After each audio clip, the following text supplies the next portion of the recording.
Bu Mastini itu adalah perempuan dibalik dari berdirinya Perpustakaan Nasional yang sekarang sangat berdiri begitu megah di Jakarta ya, yang merupakan salah satu perpustakaan tertinggi di dunia. Jadi itu sosok dibalik hadirnya Perpustakaan Nasional itu adalah seorang perempuan yang bernama Mastini Hardjoprakoso. Nah, siapakah beliau? Mungkin banyak yang belum tahu ya. Padahal beliau ini sangat luar biasa ya kiprah-kiprahnya. Jadi Bu Mastini ini lahir pada tahun 1923 bulan Juli, tanggal 7 kalau nggak salah, 7 Juli di Karanganyar. Karanganyar itu Jawa Tengah. Yang waktu itu masih Solo Raya, dan beliau masih keturunan Puro Mangkunegoro, masih keturunan Mangkunegaran. Jadi kalau nggak keliru itu bapaknya masih keturunan Mangkunegara 1 dan ibunya Mangkunegara 2. Beliau memulai pendidikan sebagai umumnya bangsawan ya, ada di HIS, ada di Frobel dan macam-macam ya pendidikannya. Dan pada akhirnya menjadi guru TK di TK Taman Kanak-kanak Siswa, itu adalah TK miliknya Puro Mangkunegoro. Lalu ya masa Jepang, masa penjajahan, hidupnya sangat susah ya, dan beliau meskipun masih keluarga Mangkunegara tapi juga merasakan kehidupan yang sangat susah itu, sampai akhirnya beliau ikut kakaknya ke Jakarta. Jadi beliau itu punya 7 saudara dan anak ke-6. Jadi beliau ini ikut kakaknya ke Jakarta, dan disitulah sebenarnya perubahan hidupnya itu terjadi.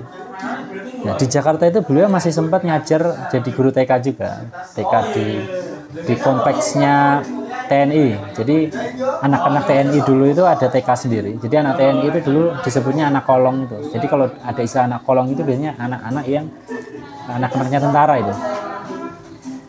Dan kemudian beliau tergabung ya, diajak kerja sebagai pustakawan bibliotek di Lembaga Kebudayaan Indonesia. Lembaga Kebudayaan Indonesia itu dulu masih swasta, masih di luar, masih bukan multinegara gitu. Dari sinilah sebenarnya awal mula kiprah beliau sebagai seorang pustakawan, yang kemudian nanti menjadi orang yang sangat penting dalam pendirian Perpustakaan Nasional. Dari LKI ini beliau bekerja sebagai pustakawan, ngurusi bibliotek, dan mendapatkan kesempatan kursus 1 tahun di Belanda. Dan dari sinilah beliau mulai menggeluti dunia pustakawan, lalu kembali lagi ke Indonesia. Dan jadi di LKI, Lembaga Kebudayaan Indonesia itu kerjanya di bagian perpustakaan.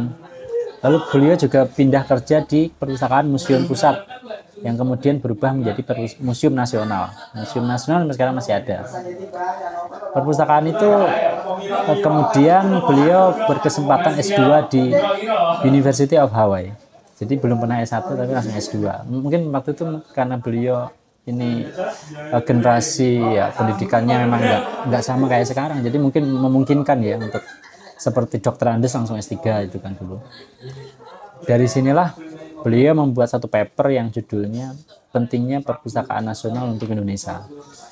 Paper itu kemudian dibaca oleh 2 orang intelektual Indonesia, namanya Dr. Sujatmoko dan Profesor Selo Marijan kalau nggak salah ya. Yang kemudian, wah ini gagasan bagus nih. Akhirnya Presiden itu membentuk tim perumusan Perpustakaan Nasional yang diketuai oleh Profesor Selo Marijan ini.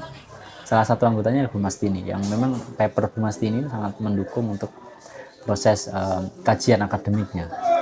Dan akhirnya diresmikanlah Perpustakaan Nasional, tapi di bawah Direktorat Jenderal Kebudayaan Kemendikbud. Yang waktu itu menterinya Profesor Daud Yusuf.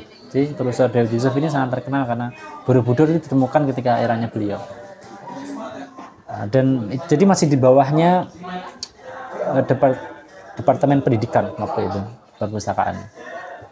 Dan kemudian karena belum punya gedung yang representatif dan sebagainya, suatu ketika beliau mengadakan pameran buku-buku atau surat kabar lawas, dan di situ Butin hadir, Butin Soeharto. Butin ini mungkin salah satu ibu negara yang paling fenomenal ya yang dimiliki Indonesia. Waktu itu Butin melihat ini ada arsip-arsip naskah-naskah penting, tapi kok bangunannya sangat tidak mendukung. Tempatnya lembab dan memungkinkan naskah-naskah penting ini akan rusak gitu. Jadi akhirnya Butin ini ya mungkin karena beliau ini sangat peduli, lalu bilang ke Pak Harto, jadi presidennya untuk Pak Harto, untuk ayo kita kapan-kapan ke perpustakaan dan melihat. Dan Pak Harto juga ikut prihatin, oh iya memang harus ada perpustakaan tersendiri yang itu di luar, yaitu non departemen. Akhirnya setelah mungkin singkatnya terjadilah itu melalui proses pembangunan lewat Yayasan Harapan Kita. Dan Butin ini salah satu yang sangat berpengaruh dalam pendirian Perpustakaan Nasional. Kita harus mengakui jasa beliau gitu. Lah kenapa Butin ini bisa dekat sama Bumastini? Karena keduanya sama-sama keturunan Mangkunegoro, sama-sama inilah satu terah Mangkunegoro, dan sama-sama anak pramuka. Jadi Butin sama Bumastini ini tokoh pramuka nasional dua-duanya ini. Jadi mungkin itu kedekatannya. Dan kemudian berdirilah Perpustakaan Nasional non departemen. Jadi artinya independen, jadi lembaga negara sampai sekarang. Dan Bu Mastini Hardjo Prakoso ini adalah ketua pertama dan termasuk sosok penting yang mengusahakan lahirnya Perpustakaan Nasional. Ini sangat luar biasa nih peran beliau sebenarnya gitu. Nah, karena non departemen, jadi tanggung jawabnya langsung di bawah presiden. Jadi sekarang kelas kementerian lah ya. Sampai sekarang kan nggak ada kan menteri perpustakaan gitu. Adanya Perpustakaan Nasional yang memang langsung dipilih oleh presiden. Dan itu terwujud. Ya beliau memang ketika terpilih sebagai kepala perpustakaan itu usianya cukup senior ya, sudah masuk usia pensiun ya, 60-an tahun. Dan ya akhirnya itu menjadi satu cita-cita besar gitu. Uniknya Bu Mastini ini tidak pernah bercita-cita jadi pustakawan, karena ya lalu kemudian di tengah jalan dia coba-coba bekerja di bibliotek dan jatuh cinta, ternyata nasibnya di situ, dan dia menganggap bahwa ini adalah satu perubahan hidup atau hadiah Tuhan yang sangat besar ya yang diberikan kepadanya. Jadi gelar beliau itu adalah MLS. MLS itu Master of Library Studies gitu.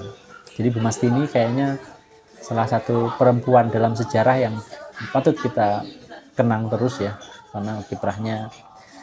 Dan sekarang ini perpustakaan terbesar, salah satu terbesar di dunia itu kan Perpusnas ya, di Jakarta Jalan Merdeka Selatan ya, atau saya pernah ke sana. Dan Indonesia ini termasuk negara dengan jumlah perpustakaan terbanyak nomor 2 di dunia.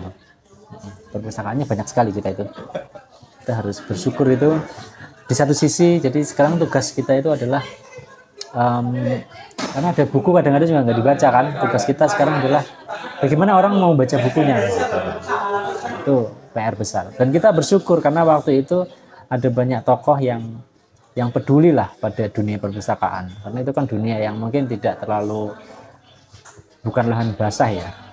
Tapi sampai sekarang kan akhirnya tetap dirawat, dan kita berusaha untuk mengisinya ya, dengan kegiatan-kegiatan ataupun lewat komunitas literasi gitu. Saya kira itu sekelas tentang Bu Mastini ya.